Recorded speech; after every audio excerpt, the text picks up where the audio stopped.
For today's DIY, I am going to be making a Santa Claus hat out of this witch's hat. I'm going to call it a frame because it's a frame to me. But out of this witch's hat decoration. I think it looks kind of cheap as is, and I don't really do Halloween decorations. I do fall, as I've told you guys in the past. I don't want to have to take it down and put it back up, take it down, put it back up. I'm kind of that way with Christmas. I was never into Christmas decorating. I've said before, I don't know if I would have decorated all these years for Christmas if I didn't have the kids, because, you know, you have to do it for the little ones, right? But now I'm, you know, obviously I'm like addicted now. So for this DIY, it is going to be, like I said, a Santa Claus hat. And I need this witch's hat, or when I couldn't find these in my store, I did find the ghost. And if you look at the frame, it's not exactly the same. This has the curve and this is just straight up. But I thought I could turn this into a Santa Claus hat. All I'd have to do is like cut this part off down here and then maybe cut these little knobs off. But I think I still might do that and make this a gnome possibly. But I do want to use this for the Santa Claus hat because it's got the curve to it. And I put a little ornament on the end, make it a little ball. But stick around. When I get to the end, I will take this one apart and see if it is doable. If I can cut it down, if it'll look right. Because I haven't even tried that out yet. But for this one, like I just showed you, you want to take all of your embellishments off. And then these frames, all that garland is just held on by these little knobs all the way up and down, all the way around the edges. And then they just like wrap the garland back and forth. So, which is what I'm going to do with the mesh. So first things first, I want to take the garland off. There's a little starter point right there at the top. So you just got to unwind it. You don't just want to like try to pull it off, because I did that a little bit ago with one.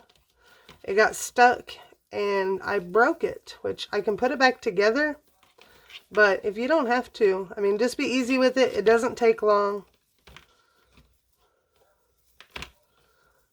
And then for the Deco Mesh, I got red and white, obviously for Santa Claus hat. But if you want to do an elf hat or a gnome, I mean, you could use whatever colors you want. I've seen people use the big witches frames from the Dollar Tree and turn them into like scarecrows or candy corn hats. I actually will show a picture of one of these I did that looks kind of like candy corn.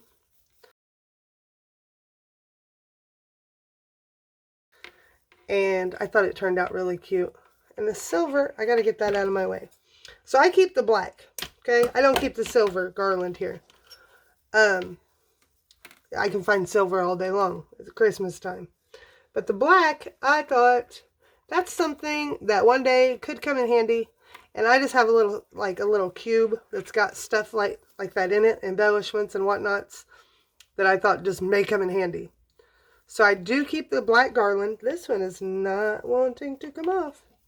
Okay, normally it's easier than this. This is the hardest one I've ever had. They wrapped that puppy around there good. So there's, get that silver out of the way. Now the black keeps winding down. Maybe. They're killing me. I have never had one this difficult to get off of there. What's it going? Oh, it got caught in the corner. I see. So, all the black is just one big solid piece. It winds across the top, the whole body of it, and then it comes around and just does the same thing around the bottom. Now, I have neuropathy in my hands, so I have trouble feeling, so that might be a little bit of what my problem is. But, oh, with the Deco Mesh, you can use whatever color you want to make whatever style of hat you want. This is just some inspiration. I'm just going to do a plain Santa Claus hat because I have a craft show this weekend and people seem to like the, you know, the traditional red and white hats. I did have one last year that I sold that I used red all up and down, or all across the top, and then across the bottom I did red and green with like a green plaid ribbon, I think, and people really love that one. So I might have to make me another one of those. But for this one, I got the Deco Mesh I got it off of Amazon. You can get 4 rolls of this 10-inch mesh for right around $20. So I buy those in all different varieties because I want them for like the 4th of July. They have them in fall colors. They have red and green. They have red and white. They have candy stripe. I mean, they've got all kinds of different ones. So I'll link that below for you to check out. So now we keep the black garland, so I just roll it up. No, I got that around to kind of keep it secure. I don't got stuff everywhere. Put that off the side. So to attach the mesh to this frame, I use these red pipe cleaners. You can use zip ties. I don't use them all up and down because, like I said, these knobs are going to hold it on. But at the bottom, I'm going to need some of these. So I'm going to go ahead and get some out if I can. I'm just going to cut it open. I know there's an easy way to open it, but it just wasn't working for me, and I'm not going to wrestle it. So, give me some of those. And I'm actually going to cut these in half because I don't need great big ones. So, cut those, and I'll lay those up there. Now, you start with the red mesh. Or, I mean, you could start at the bottom, but if you do that and it's all puffy at the bottom, you're going to have trouble getting into here. So, I always start at the top and work my way down. Now, to bundle this up, if all you have is pipe cleaners, that's fine. I just like to use a zip tie, and I get those at Dollar Tree. They have the little bitty ones.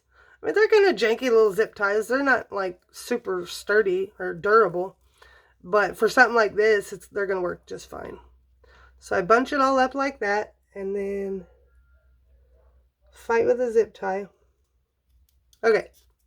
So I have it all bunched up. Before I tighten it, I make sure I have all of the ends through. Because if you end up with like a piece of this sticking out down here, it's going to fray. And it'll just be a hot mess. So I make that super tight. And then I cut some of it off. Now I leave a little bit of a tail because I don't want it to come undone. Now, you guys get to watch me wrestle with Deco Mesh this whole time. Alright, clip the end off because I don't need that. Now here's where I'm going to use a pipe cleaner. I tie that around where the zip tie is and just twist it a couple good times so it's not coming off. It's not holding anything tight, so it's not a huge deal. But what I like to do is, instead of just start on the front and then start going back and forth, I will flip it to the back and I'll go down a bracket or two. I'm going to go down to this second one to show you. So I'm going to take it down in the back. I tuck that down in there. Y'all, my hands are not working today. Must be the weather. It's been raining outside all day. And I finally reached that age, and with the neuropathy in my hands, I sound like my grandma. Oh, the weather, she was hurting her legs and everything else.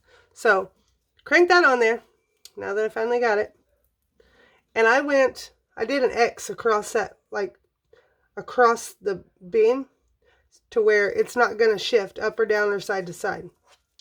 So now, I have it tucked in there. I'm going to run this up over the top. That way, when all is said and done, the black plastic piece is not going to show through. So from there, I am just going to start wrapping. If you keep it bunched up, you won't need to cover it more than once. If you spread it out, obviously, you're going to have to go over it again. So I'm just going to bunch mine up. And so I don't have to wrestle the Deco Mesh around in circles. I spin the hat. Because this Deco Mesh sticks to itself, sticks to you, I mean, it can be a mess. So the easiest way I found is to just spin the hat. Now, I want it thick enough to where you're not going to be able to see the black frame through. And these knobs, I don't want them to be able to stick out. And without pulling too tight, I want to keep a firm, tight twist on there because I don't want it to start popping out on the sides. See how that could pop out right there? You got to keep it at an angle and keep it pulled fairly tight. And then wrap, wrap, wrap.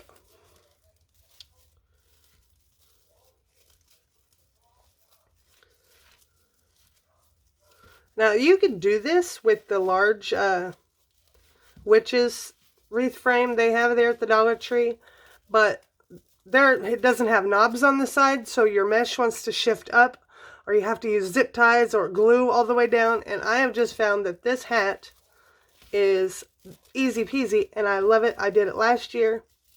I even bought a few extra of these because they didn't look like they were selling like at all. So I was like, I'm not going to hurt anybody. Like, I'm not taking too many of something because people just aren't buying them. So I bought a few extra and put them in my stash. Now, I've covered almost all the bottom. It doesn't have to be all the way down. You're going to want it down as far as you can go, yeah. But we're going to have white mesh on all around here that's going to be poofed up. So you're not even going to see it if you don't go all the way down. So I get there, I want to tie this mesh off before I cut it. Okay, so crank a zip or a pipe cleaner on there. Good and tight, because you do not want your mesh to shift out, because then it'll just be a hot mess. So then cut it off just like we did at the top, leaving a little bit. Now I'm going to take this to the next bar. That way it's pulled tight and it holds it and doesn't let it come over. So I stretch it to that bar right there. And it's hard to see because of the same color, but that's a good thing, because you don't want it sticking out like a sore thumb, especially if you are like trying to sell these. You want it to look as neat and clean as possible. And even for your own front door. I mean, you don't want something that looks janky and has all these different colors sticking out of it. Okay. So there's the red. The red is done. So put this away. Now for the white. I'll put this to the side for right now because I am finished with it for now. I need a bunch of white squares of mesh. I am just going to do, is that 12? Yeah, 12-inch sections. You can do this with your knife, or not your knife, your scissors. It'd be kind of hard to do it with a knife. I mean, you probably could, but it'd be rough. I'm going to use my rotary cutter. So I'm going to cut, how many did I decide I needed on the last one? 1, 2, 2 on this section, 2. So there's 2, 2, 3, 3, 2, 2. So 4, 8. I can't count. 6, 7, 8, 9, 10, 11, 12, 14. So I need 2 per bundle. So I need 28 squares of mesh. And I just added that all up, and it'll make sense what I'm talking about here in just a second once we get started. But I'm going to do 12-inch sections. I need 28 of them. And if you don't get it right on the money, if it's not right at 12 inches, it's not going to be the end of the world. You do want them somewhat the same, because obviously you want it as uniform as possible. And this is where you can use whatever color you want. If you're going to be putting ribbon in with this mesh, you might want to be getting that ready now, like along with it. I will explain that in a minute a little bit better. Sometimes I just get rambling and I know what I'm talking about, and I forget y'all probably don't know what I'm talking about, or you may not. And I haven't even been counting. I've just been talking and cutting. That's okay. I'll count in a minute.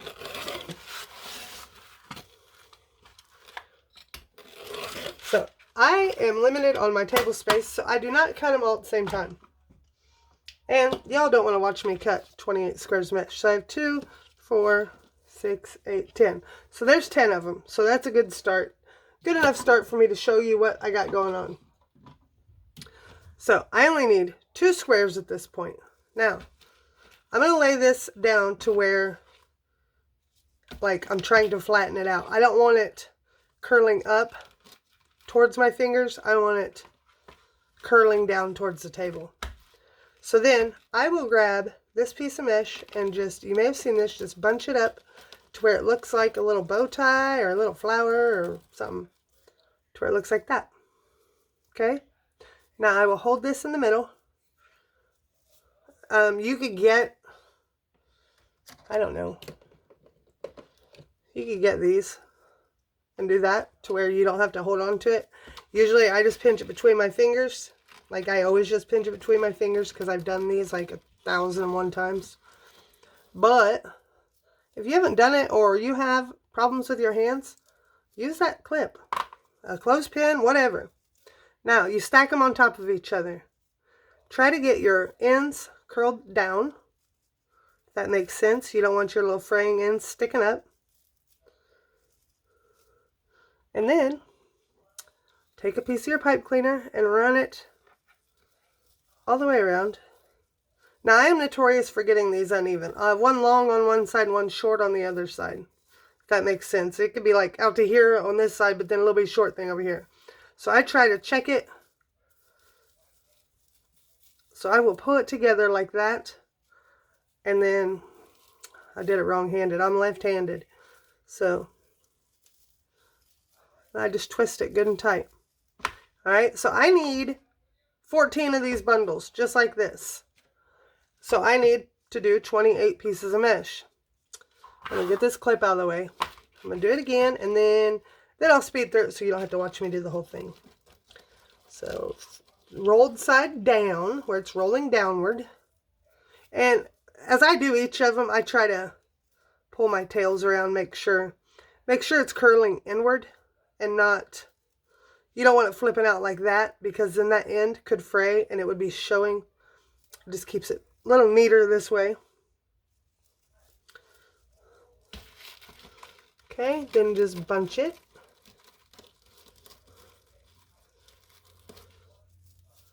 And I'm going to do one more because I want to show you a trick that I saw somebody do a while back. That I don't do just because, like I said, I've done it 1,000,001 times. But it may help if you have trouble with your mesh trying to get away from you. Check and make sure they're the same size. And then twist it good and tight. Now if you do, like, okay, that one is not exactly. This side is a little bit shorter than this side. That's not the end of the world. That's not big enough difference. It bothers me. So, if it doesn't bother you, that's what matters. Now, some people have trouble with this mesh, like trying to roll up on them. And especially when you get down to the end of the roll, to where they can't hardly handle it. So they lay stuff down on the end to where it's not going to roll up on them, and they can just bunch as they go. And as they go, they just knock their, whatever their weight is, I mean scissors, pair of pliers, whatever, they just knock it off. Because you could be doing it like this, and then this tries to roll up on you and get in your way. So in order to keep that down, you just put that there. And when I first started doing this, that technique right there really helped. Because when I first started using Deco Mesh, man, it was a pain in the butt, really. But then you learn some new things and work with it enough, and it's actually, it looks pretty and it gets a lot easier. Okay, so now I'm going to go ahead and make my other 11 bunches, and I will be right back. Okay, so right here, there are, if you look, I've cut all of my 28 bundles, or 14 bundles, 28 pieces. So when I got perfect down to the roll, my number 28 came off. There was no trash, there was nothing, just an empty roll. Thank you, come again. So, if you look at it, look how tight that one is, because it came off the roll, because it was like closest to the cardboard. It was one of the last ones, so it has been tightened inside that roll. But if you look at these on the outside, like, we're going to number the pieces I cut from the first piece to the 28th piece. Say this piece was cut number 1, and this was cut number 28. This one's way tighter, right? They're the same size, but this one's way tighter because it was on the inside of the roll. I don't want to put number 27 and number 28 together, because if I do, that bunch is going to be like tighter, curlier. Then if I would do 2 of these, it's going to be looser and kind of look more flowery, and this is going to be twisty. So I take piece number 1 and piece number 28 and bundle them together, and I'll show you what I'm talking about. See how that one's rolling up super tight on me? This is where you can put the scissors or the weight on it. I just keep going. Now, see how that one wants to curl up on me? That's okay, not a big deal. But if I did this one, the piece that was right beside it, this one would want to curl up too. So I would have a bundle that was curled up real small. But if I do this one with it, instead of number 27, I do cut number 1. It's already tried to lay out. Well, not completely, but better than the one I already have bunched up in my hand. So I bunch this one up, and now this one's flared out and this one's twisty, but it's not a huge deal because you're still going to have the coverage. I hope that makes sense. So I will just keep going and do like piece number 28 and number 1 together, 27 and 2, and 26 and 3, and 25 and 4, and so on and so forth. That way it's not one side of the Santa Claus hat is these kinky curly little twists and the other one is these looser fluffs. I want to keep it balanced out.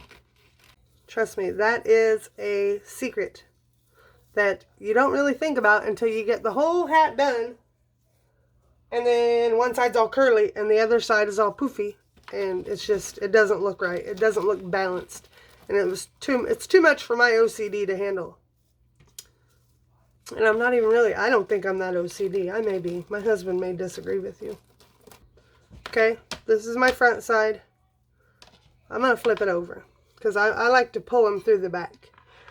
Now, with this, I decided I wanted to do 2 in this section right here. From this bar to the end, I want to do 2. And then from this bar to this bar, I want to do 3 in here. No, I said 2, didn't I? 2s, 2s, and then 3 in both of these sections. So the only tricky one is this first one and the last one, because you want to make sure it stays up here on the end. You don't want it to like shimmy down and then you have your frame showing. So you take your pipe cleaner, I'm going to call it zip ties all day, and I run it around like to where it's, where you could actually move it up and down, right? But then I grab it and I wrap it around one of those little knobby things before I twist it shut, to where I came up through both sides right here, right? But then I took one of the sides of my pipe cleaner and I wrapped it around this little guy right here, and then I twisted it shut to where he ain't going nowhere, because that knob is going to hold him still. So the next one goes in that same section, but it can roam free. I'm not too worried about this one. So I just go up both sides of that bar, that center bar, and just drop it. See, I can knock these out until I start explaining to somebody how to do them, and then I'm trying to show you, so I get my fingers all mixed up. So both sides of that bar, and then just twist it shut. Just do a couple, 3 twists, no big deal. I mean, you just don't want it to come off. Okay, so then 2 from this bar to this bar.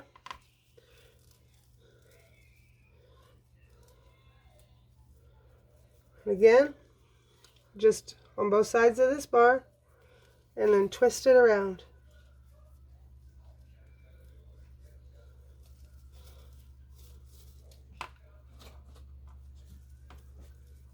Now, so when I make these poofs, and that one's big on one side and small on the other, so I can fix that real quick while I talk to you.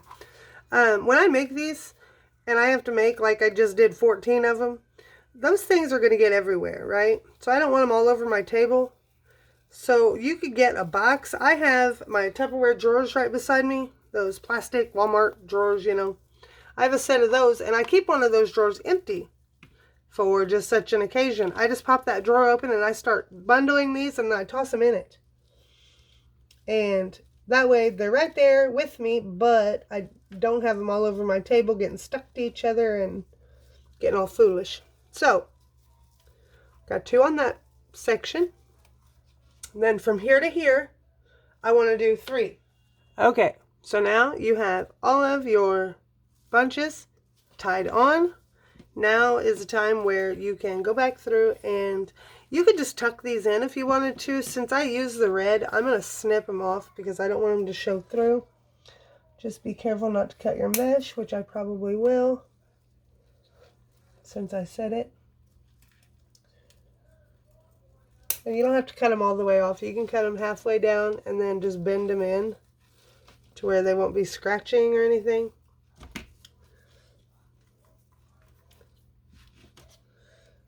Then snip all those off. Now I'm going to show you how many I put on these. I know I told you earlier I did 2 in this bundle and 3 in that bundle and what have you. But I am going to post a picture of where I put on the picture how many I put on each section. So if you are wanting to keep that information handy, now would be probably a good time to screenshot it. So here is your picture.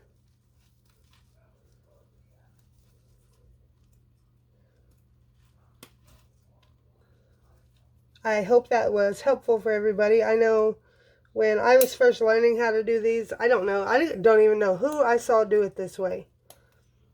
I know I fell in love with doing it this way because those big witch hat frames just were too big. Like, once you get the mesh on them, they're monstrous.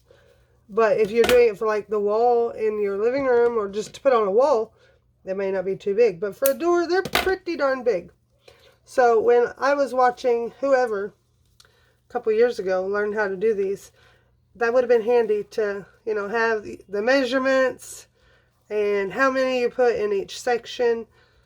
Just because when you first start doing anything like this, you're usually unsure of yourself, which this is one of the easier ones to do. So just have faith in yourself and relax, because if you do get them jumbled up, you can fix it. There is no point of no return on this one because it's just Deco Mesh. So now if you want to fluff it around, like you just saw me do, if you have any ends that are sticking out too far, they look out of place, either twist them in or cut them off, or like right here, there's these extra strands that kind of fray off the ends. What I do is I will snip off those corners like that because I don't want it to fray out, and then I'll twist it in. That way it's not sticking out, getting rubbed on stuff. If you see the ends, just try to twist them in to where it all looks all curly and gorgeous. So there is the Deco Mesh part of it. You can put anything you want. I mean, obviously you can. It's a DIY, right? Forgot to have my ornament out. So what I do is I picked up these ornaments. They're like frosty glitter ornaments. I got these, I think, at Walmart last year. And I picked up a bunch of them because I saw that and all I saw was Snowball. But it's perfect size for one of these. So what I will do is pop this off if I can. Bad day for the fingers. And I have all my stuff packed up for the craft show. So I don't have my needle nose pliers handy. So I'm going to try to butcher this. There we go. Popped that off. So I take that off just because it's unnecessary and I don't want it to get in the way. So then I just put glue all over right here. You don't have to be pretty about it. Nobody's going to see that part. And then just tuck it in or hold it on and hold it in place for a minute or two because you want it to get a good firm hold. And then that is all I do on these. If you wanted to put some greenery or, you know, like holly leaves with berries or whatever right there, you could. Oh, here's a cute idea. Hold on. Hold the phone. Dollar Tree has come out with these wooden ornaments this year. I don't know if they had them last year. It's very possible. They had these. I am in love with these little ornaments. You could paint these up. Like this would be an easy one. Just paint it white. Paint them up, decorate them, do whatever you want, and then put one on there. That would look really cute. I might end up doing that. If I do, you will see it in the picture at the end of this video. I did this one as Santa Claus. I did another one like Santa Claus hat. But I have done, instead of red here, you could do green. You could do any, mix and match your colors however you want. I will show a picture at the end of the candy corn hat that I did. It was really cute. It was, the only difference in the candy corn one to this was, I started at the top. You know it has to go white, yellow, then orange, right? So I zip tied my mesh on just like I did with this one. But then I had to stop halfway down. Tie it off. You know how I tied it off down at the bottom with the red? Just tie the white off right here. And then zip tie a yellow one. Tie it off right there with it. And just keep going. And then do the same thing to transition from yellow to orange. And then just make a bunch of orange puffs. Same way I did these. I just used orange. So white, then yellow, then orange. And then just get wild with embellishments. However you want to do it. Like I said, I'm doing this for the craft show. So I kind of want to keep it a little bit simple. Because a lot of people do like traditional. I like the pretty clean look of this one. I kind of keep pushing that back down because the glue is probably not all the way cooled yet. And I want to make sure it's in there good. So, there is your witch hat / Santa Claus wreath. Perfect size for the door. Not huge like the wire ones that the witch hat frames. I don't have one handy. But they're like that wide. Like you get an extra, by the time you got the mesh on, they'd probably be an extra foot across. So some people do have big doors. I don't have a door that big. I have an old little farmhouse. And I just have, you know, farmhouses don't have the biggest doorways and all that. So I improvised with my little witch hat frame. And I think it is adorable, people. So I will see you next time. Oh, if you want to use, almost forgot, something to hang it with, because you don't want to be shoving your, I grabbed orange. Orange. I mean, I guess it wouldn't matter because you can't see it back there, but I want to get red. So, get one of your pipe cleaners. What I normally do is I'll just go ahead and twist it right now in a hoop. Twist it off like a bread tie. And then to have it kind of seamless, I twist it around itself to where you can't hardly even tell that I've made it into a circle. And then all you have to do is glue it on. What I like to do is glue it in, not just on. So I will pull this back, shoot some glue right in there, and then kind of cram this down in there with the knot side in. Now once I do that, I want to push it together. But be careful, because the hot glue is obviously going to come right through the mesh and burn your little fingers. And I don't want to see that happen. I don't want to see that happen to me. I burned myself enough with hot glue. Kind of make sure it's centered to where it's going to hang straight. Push it down in there. Now when it comes to these, when the glue has cooled a little bit, I will go ahead and push it to make sure it got a firm, good hold, good pinch in there. So that is all it is to that. And now you have a hanger to run your either your command hook or your wreath door hanger, like your over the door hanger. Ta-ta. And if that hangs over, if you see it. I really hope you enjoyed this video. If you did, don't forget to give it a thumbs up. And make sure before you leave you hit that subscribe button and hit the bell to get notifications when I upload a video.